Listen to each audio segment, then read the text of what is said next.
Welcome to JP's morning brief for March 26th. Good morning, everybody. Welcome to the morning brief. Just so you know, I didn't turn the lights on. So we got the LEDs, but I didn't turn the main lights on. We'll do it a little bit under the radar today, just for this morning. Welcome to the morning brief. As we get started, please don't forget, if you are watching and you have not followed me on Rumble, click that follow button, please, and then give me a like for the podcast day. And if you want, please, I'm down to 10 more chatters now. And everyone that wants to chat, please do the American flag in the chat for me and to help us out. I got about 4 days left. I got to have 20. I got 10. I got my buddy Richard here, Covite for life. It's in the chat room right now, ready to talk to people. And I don't bite. I'll either talk to you through the camera or I'll give you a quick blurb on the chat. All right. So that being said, we have America 250. This is the morning brief. Just remember, I'm not going to go too thorough into everything I'm talking about. This is an advance of what's going on for the day, so we'll have an idea of what to expect. All right, that's why they call it a brief and not a thorough, right, guys? Man, I always have a problem on my live refresh. Am I live or is it Memorex? Okay, I know I'm live. All right, so for the America 250 moment this morning is South Carolina adopted its first constitution. That's all that I could really find for the day. You know, not everything happens at warp speed, right? Um, but yeah, so that's today's America 250 moment. And we'll put an American flag in just for South Carolina. I don't have a pimento state flag in there, but I got American flag. All right, do the same. All right, so Dalmatian, no updates on Dalmatian. They're still closed for right now. Now we're going to go down to the Iran update for Operation Epic Fury. Hold on just a second. 80-second, guys. If my buddies from 82nd already in the air, good luck, guys. Stay safe. Like I showed you yesterday, that's mine. All right. All right. So Operation Epic Fury. Outwardly, Iran saying there's no deal. We're not talking to you. You're talking to yourself. There's all kinds of rhetoric going on out there. Someone's talking to someone. They just want to save face so they keep breathing. Okay. German defense minister said it's not our war until they need oil. Then it's their war, right? Unless they're going to buy it from Russia, which is an enemy of NATO. So you're either buying it from the Iranians or through the Persian Gulf, or you're buying it from the Russian government. One of the two. Make up your mind, right? Anthony Blinken said the reason why Biden didn't do anything during his administration was that they were too busy planning the midterms election cycle. So my only statement on that is that the welfare of the country becomes before your political stance. We see that President Trump right now is hurting in some polls because everything that's going on in Iran. He said he doesn't care about the polls. He cares about the American people and our way of life. So I stand solidly behind President Trump. I'm gonna refresh this one. I won't refresh it again. Okay, so and I'm losing my voice, man. We do know the 1st Brigade The 82nd Airborne is on alert. We don't know if they've flown off yet. That's why I said what I did a while ago. And then possibly there's a 2nd Brigade combat team, Airborne Brigade combat team that's on alert also.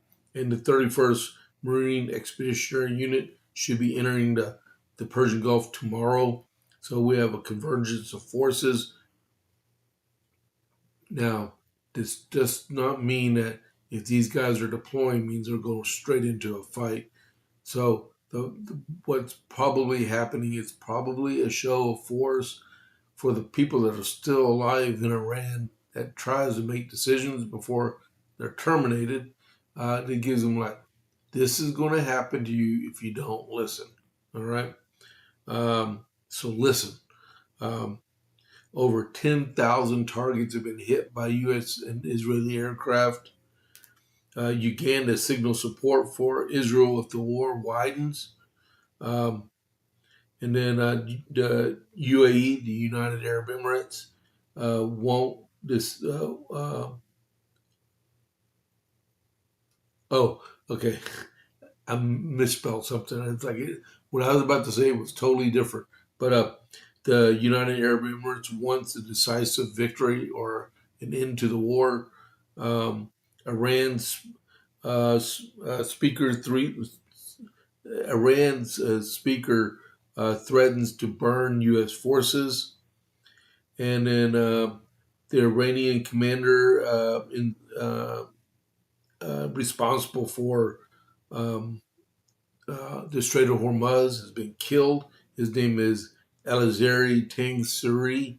Uh, like I said, he's looking for 72 virgins. He didn't find them.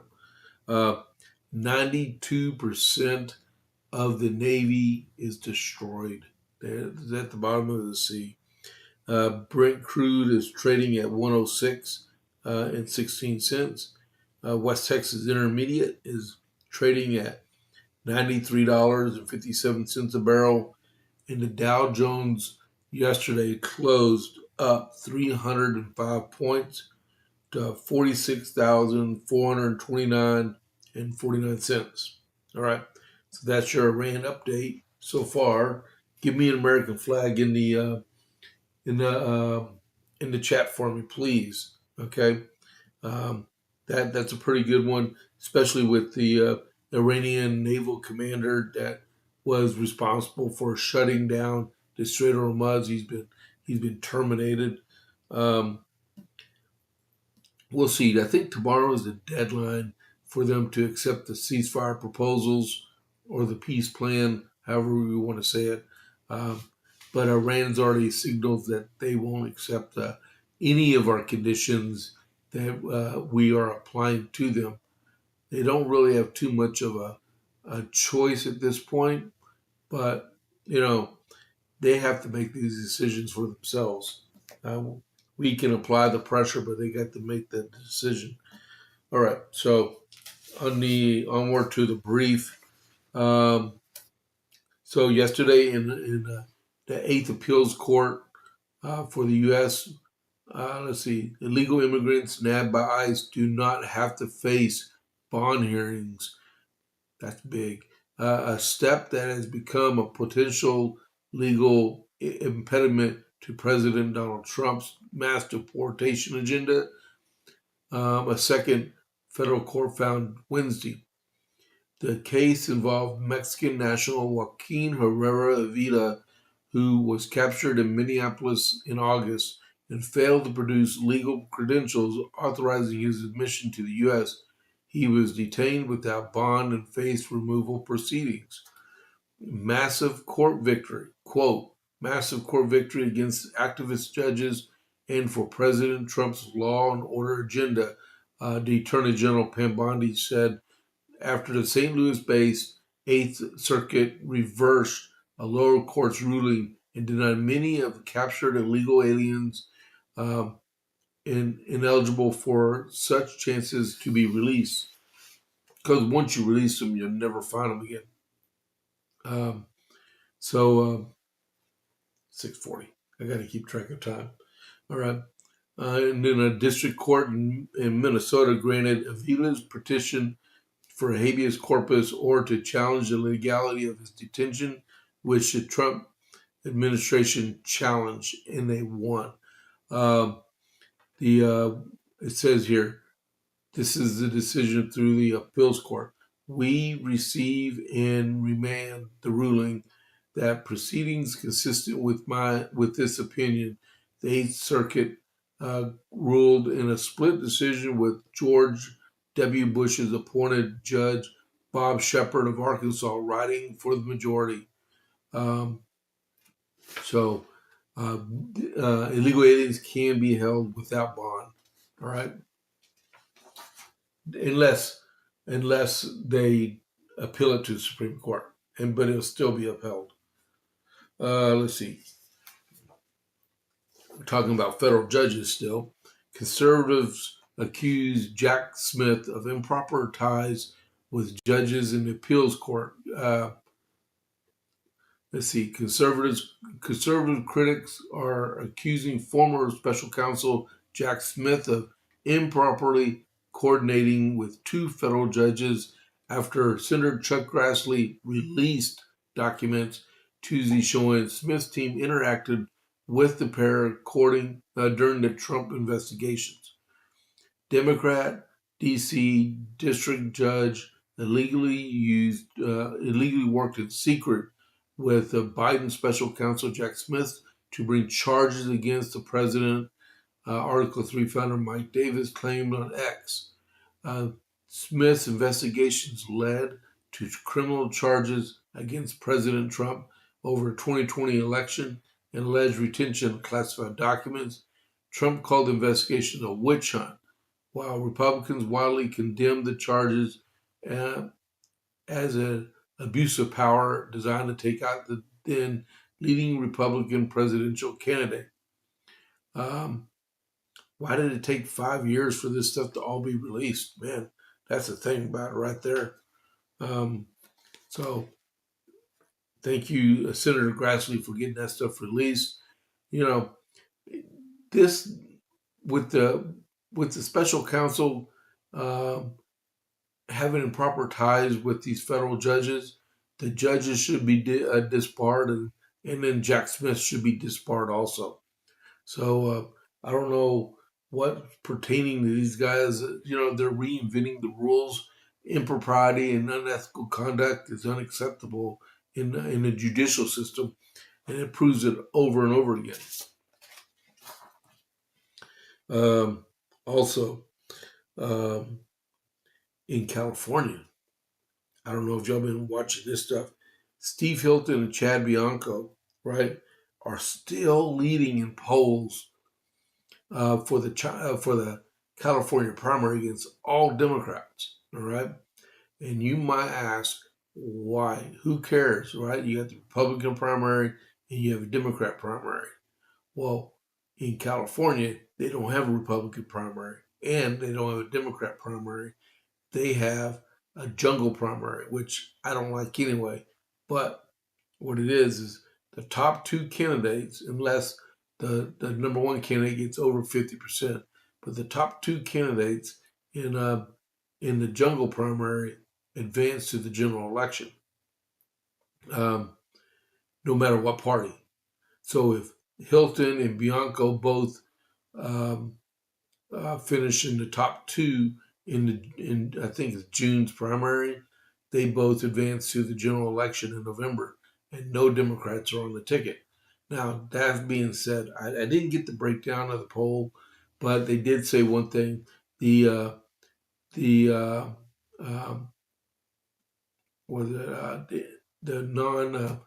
people that didn't want to answer was 24%. All right, so that could lead to some type of a wide swing in the polls. But as of right now, there's a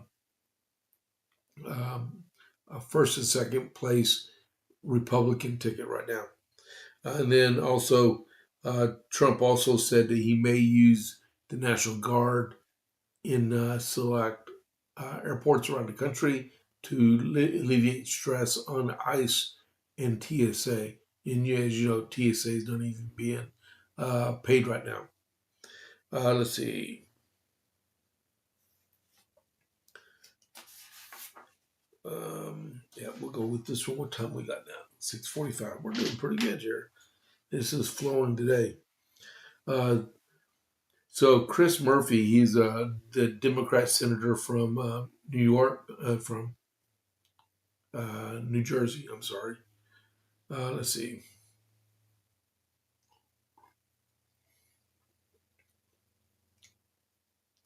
This is how an independent gets it.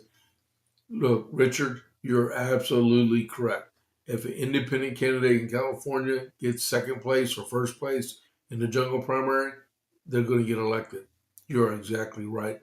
This is also how four Democrat candidates running for governor that are all A-type persons don't get elected because they don't see um, the advantage of having one candidate.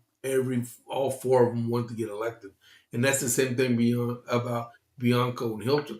Both of them were Republicans. If they had only one Republican in there, they'd even have more of the share of votes. So I don't know if there's any independents in there right now, but yeah, you're absolutely correct. All right, so man, you're doing pretty good. And Richard, I hope you go to Pints and Politics tonight up in Gatesville. Let me know if you're going to be able to make it or not, okay? See, I talk to people over the chat. That makes it so much easier for us to get things done around here and enjoy ourselves on our podcast. All right. Um, so a resurfaced post by Democrat Senator Chris Murphy discussing the people Democrats care most about is sparking social media outrage from conservatives, making the case that points to their priorities in a current fight on the Department of Homeland Security funding. In the clip post on Monday night by conservative influencer account in Wokeness, MSNBC, which is now called Miss Now, coach Chris Hayes asked Murphy in 2024 about negotiations between Democrats and Republicans happening at about the time about a border security bill. Hayes pressed Murphy on why Democrats were pushing to get funding for Ukraine instead of pushing for a path to citizenship for illegal immigrants as the party had done in the past. Well, this is a quote from Chris Murphy. I mean, Chris and Chris, okay. Um, that's been a failed play for 20 years, Murphy replied. So you are right. This has been about the Democrat Party's strategy for 30 years. Maybe it has failed to deliver for the people we care about most, the undocumented Americans that are in this country. So they care most about undocumented workers, which are illegal aliens. They care more about illegal aliens coming into our country than they care about Americans in our country, right? Um, this is good. I'm going to read more about this afternoon. But now I know why the dust up, because we elect these U.S. senators from each state, and their priority should be taking care of me and you, not people that we have no clue who they are and they legally came into our country with no intent to become U.S. citizens because they didn't do the first step of getting that visa, an immigrant visa, and then coming over the border legally. Let's see. Man, talking about a brief. This is a brief, isn't it? All right, so we're at 6:49. We're doing good. Let's see. Where else do I want to go on a brief? We'll talk about this real quick. So here's this one article. Before we do that, I hope the ones out there that are listening right now that have premium at 1 o'clock when I finish up my regular JP8 report. I go into a premium this week, and I've been talking about the influx of Mr. Singham and and Jody Evans about how they're using code pink and dark money to influence the social and political fabric of our country to become um, more socialistic, and they're succeeding. We're talking about hundreds of millions of dollars. So we've this afternoon when I do the JPA report, I've been going through that, and I'm going to go through it even more today. So stay tuned for that. All right. Um, and then what we got? We're at 6:50. Alrighty, let's see here. I am going to, yeah, hold on just a second before I go into this one about the education department. All right, give me a second here. I'm going to read about Rumble Wallet. Um, they can freeze your accounts, they can shut off your cards, lock you out of your own money overnight. Banks don't protect you, they control you. That's why real financial freedom starts with ownership. Introducing Rumble Wallet, a non custodial wallet built for people who refuse to give up control. With Rumble Wallet, you don't just buy digital currency like Bitcoin and Tether.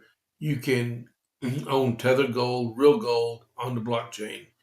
Through Tether Gold, you can direct ownership of physical gold bars, each one fully allocated, verifiable by serial number, purity, and weight. This isn't paper gold. This isn't an IOU. This is real gold without bank vaults, storage fees, or gatekeepers. You can buy, sell, or move it 24 hours a day, 7 days a week, even when traditional gold markets are closed. And if you want, Tether Gold can be redeemed for physical gold. That's power. And when you support creators on Rumble, you can tip them directly using Rumble Wallet, peer to peer, and outside the banking system. No permissions, no middlemen, no cancel button. This wallet is yours forever. And I use Rumble Wallet, and I live by it. That's a really good program that they developed here at Rumble. You need to explore. And when you do have Rumble Wallet, you can actually tip creators like me, and through that tip button. All right, so that I just wanted to do that. When I have enough people on board, I could do those. And since it's early in the morning, no light on, you know, I better never do that. You know how hard it is to read without the light on? Believe me, it happens. All right. And before I get right back to this one part, Richard, if you're still listening, are you going to Pints and Politics tonight up in Gatesville? Let me know. Um, so, a little over a year ago, Donald Trump took office for the second time and began going after what he described as discriminatory diversity, equity, and inclusion practices, including gender extremism and racial preferences in education. His administration touted several wins, is shifting the culture war on college campuses and beyond. Okay, so some of the wins he's got. Like I said, I'm going to go over this more. UPenn, University of Pennsylvania, agreed to apologize and restore women's records and bar males from women's sports and intimate facilities. Facilities. Number two, uh, Education Department found California violated federal law by helping schools hide students' gender transitions from parents, and a court told them they can't do that. Number three, Trump administration found Colorado School District to have violated Title IX by allowing males and girls bathrooms, locker rooms, and overnight accommodations in sports. It's like here in Texas, we have a bathroom bill. You get caught the first time, it's a $125,000 fine. Uh, Number four, Education Department secures 31 agreements with colleges and universities to end the partnership with nonprofit recruiting pipeline that Trump said provided racial advantages. And number 4, NCAA updates transgender athletic participation policy to keep men out of women's sports. Said 5, and I found 4. Oh no, that's 5. Okay. Oh my goodness. Like I said, always turn the lights back on. I'm going to try. Okay. I got you, Richard. Let me know. Just let me know if you can or not, okay? All right.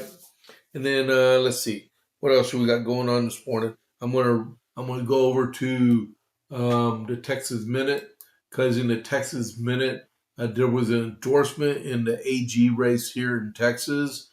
Aaron Rice, he endorsed MAGA Mays Middleton in the Attorney General runoff against Chip Roy. Says within days of ticking down toward the May 26th runoff, former DOJ official Aaron Rice formally endorsed State Senator Mays Middleton of Galveston in the Republican race for Attorney General. In his announcement, Rice described Middleton as a very effective leader whose conservative record is second to none. He also took aim at the other candidate in the race, Chip Roy, Congressman Roy. He described Roy as someone who talks a big game about being in the fight, but he accomplishes little. You know, I'll tell you that real quick also. Aaron Rice, I know him. I've met him several times. He's a great guy. He's a former Marine. That's the only downfall. He's a former Marine. But hey, our vice president's a Marine, and he's really good too. So I retract my former statement. He's part of the brotherhood. I'm a soldier. Rice is a Marine. We can go off like that on people sometimes. But hey, he endorsed Middleton for Attorney General. I fully backed Aaron Rice for the Attorney General spot. So I will fully back MAGA Mays Middleton also for Attorney General. So if you're looking for an endorsement, that is who I'm actually pulling for, right?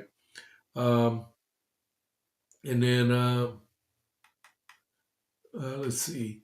There's a big hoop to do between Ken Paxton, the existing Attorney General, and the acting comptroller. And then there's the Federal Appeals Court reinstates indictment against Roblox Islamic terror threat. An indictment of James Wesley Berger, an 18-year-old resident of Round Rock, who allegedly made Islamic terrorist threats on the gaming platform Roblox, has been reinstated by the Fifth Circuit Court of Appeals. Thank goodness, really, right?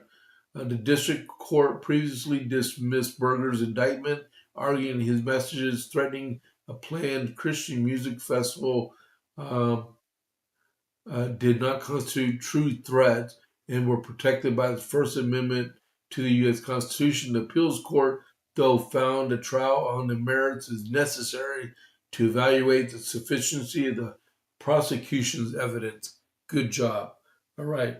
So that's the Texas Minute. All right, guys. So we're going to get ready to go and grade Vince, because this brief was brief and it briefed out on us.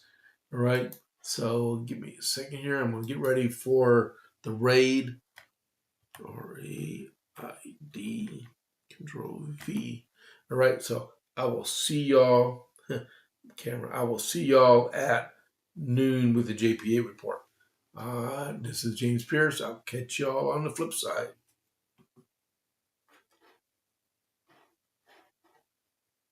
And the raid is initiated.